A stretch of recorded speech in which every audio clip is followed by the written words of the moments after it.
in the studio. Always feels so good coming off a full crazy week of a SodaCon. We have a UAW update, third-party renaissance, and Kyle, the best cities for coffee today. Yeah. Surprise ending on this one. That's why I did not link it up. Oh, no. Tell me, you didn't look at the cities yet, did you? Good. Don't look at the cities yet. I mean, the cities in the article are fine, but number one, we got to talk about this.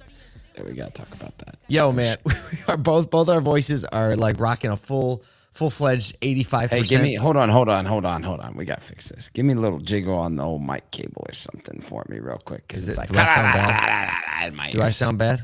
Yeah, it's rough. Oh, come on, man. Gotta figure this out. I sound great in my own ears. That's the weird part. That's fancy. Maybe it's my own ears. Nah. Nathan, how am I sounding? It's definitely it's definitely weird, and it's probably from your roadcaster to the computer. So there it is. I'm the problem. You know, we'll just do this is like podcast. This is what happens when you podcast every day. You just bring the producer on and talk about roadcasters and stuff. You know what I mean? And so, yeah. Hey, look, we've been creating content all week, and like the tech has gone so well. We had to have a little roadcaster issue coming to the end of the week, you know. And Paul's, if you're watching the video, he's on mute. He's not really sure. I'm back. I reset my roadcaster. It doesn't sound any better. It's at tight all. now. Let's go. Yeah. Let's get into a pod. There we go. All right. We got to go. Look, right after this, we're heading into the All Things Used Cars Clubhouse room with David Long. We're going to treat it like an SodaCon debrief. So if you have the Clubhouse app, or if you want to get the Clubhouse app quick, search All Things Used Cars. Come jump in the room with us, and we'll jam on a SodaCon a little bit. Just amazing time. We've talked about it several times. We don't have a lot of time to get into it, but let me just say, The community is on fire. Straight up. The community's on fire. What they're talking about, like it's not our content. It's their content. It's what these people are doing on the ground every single day to serve customers and their employees, and they are doing incredible stuff. So anybody else want a 91% first year retention rate? Anybody out there? Okay. We got the secrets. We're going to be talking more about it, releasing a lot of content from a SodaCon. But if you look around on LinkedIn and see some of the people that were there, people are like life-changing 72 hours. That's literally the feedback we're getting. So, but for now, we're kind of back to the real world for a minute. So it's wrong one. That's the wrong one. Actually, it's time for that. UAW President Shawn Fain now has accused General Motors and Stellantis of, quote, enabling violence against striking union workers by allegedly hiring scab contractors, as he highlighted 3 instances of violence and intimidation toward striking union workers, notably a hit and run at a GM facility in Flint, Michigan, which left 5 individuals injured. So the Wall Street Journal reported that GM plans to use salaried workers for parts shipments. So they're trying to that's how labor union strikes work, right? Salary people start to pick up some of the slack, while Stellantis says they've stored a month's worth of inventory for various parts and other things. And they're using a third party to deliver those. They have a 30-day supply, actually, of parts. So, they denied hiring replacement workers as accused, and they said, no, we haven't hired any. Maybe they haven't. I mean, I don't know. And then some actually salaried workers have crossed the picket lines to do their job. And, some of these companies are saying, actually, the salaried workers that are just coming to work because they want to keep working, they're getting harassed by the striking workers.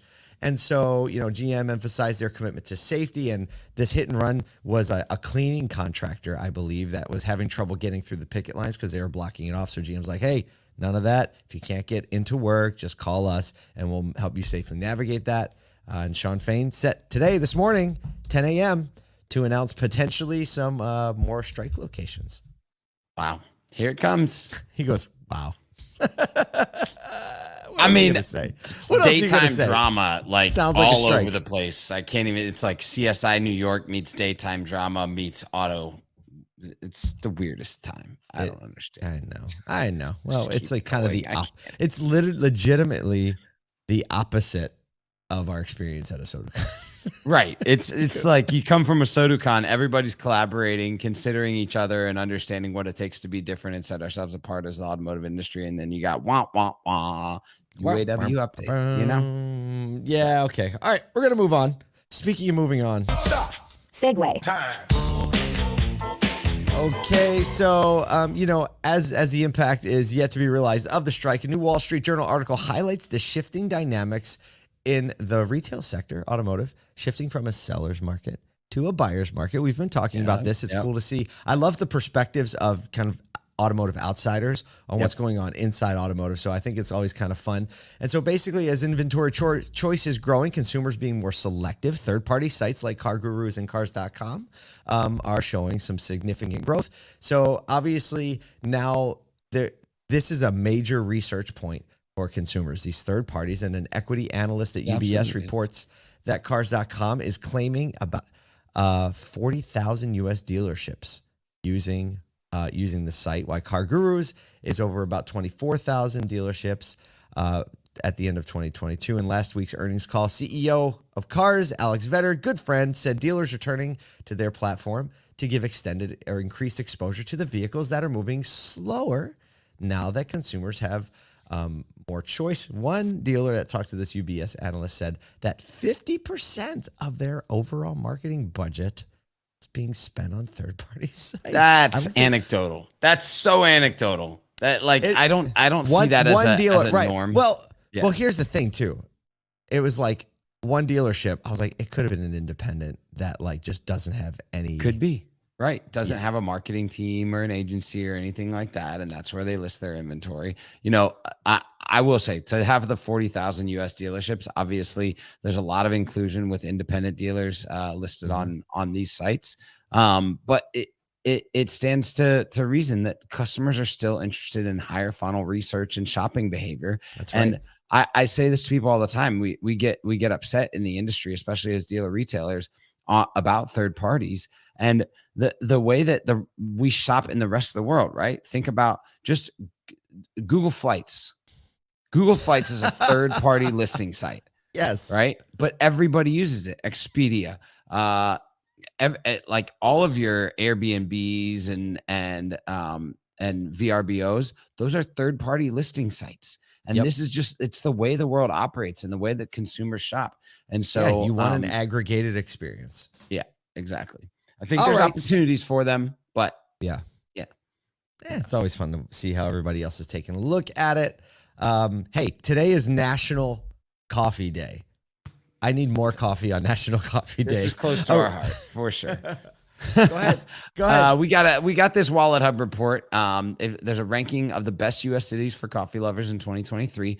The rankings are based on a mix of metrics, including coffee consumption, establishment counts, and even things like whether or not they hold a National Coffee Day. So we're gonna list the. I don't think they consulted Kyle for the ranking criteria. Yeah, the ranking criteria isn't really based on the coffee. It's much more based on the per capita metrics and dollars per coffee metrics. So, we'll see. But we're going to go in reverse order on some of the top list here. So starting with, I think this number is 20. Number 20. So number 20. We got Dallas, Sacramento, Los Angeles, Boston, Denver, Long Beach, Atlanta, Las Vegas, Miami, San Diego, Pittsburgh. You're the top 10. Pittsburgh. Didn't see that coming. What? New Orleans, Oakland, Austin, Tampa? Huh? Pittsburgh and Tampa, baby. That's Honolulu, Okay. Orlando, Florida. And then these two, very, very clear. Seattle, Absolutely. Washington, Portland, Oregon. Okay, I didn't put the number one because you know right now.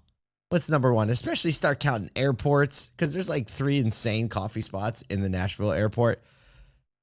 But the number one is San Francisco. Yes. Which it's a big birthplace. The West Coast obviously holds. It's obvious. Dude, Nashville's not even on this list. Yeah. I did look. It's number 53. Oh, gosh. Which makes All right. a lot of sense. There's not a lot of Starbucks in Nashville. Like we push it out, so right. you don't have a It's high the volume of availability coffee factor. at low prices. Our prices for coffee are higher than the majority of the U.S. because we have a higher cost of living growing in consumer goods. And so, hey, I get it. But still, some of the best coffee shops in the country are absolutely in Nashville. I love it. Jenna Smith just comments on the show that International Coffee Day is actually Sunday. So National Coffee Day is today, but we have a whole weekend of celebrating the beverage that we all love when it is made properly in the right spot, whether or not you can get it. Hey, join us in the All Things Used Car Room. Have an amazing weekend. We'll see you on tomorrow morning's podcast. Just go get something done.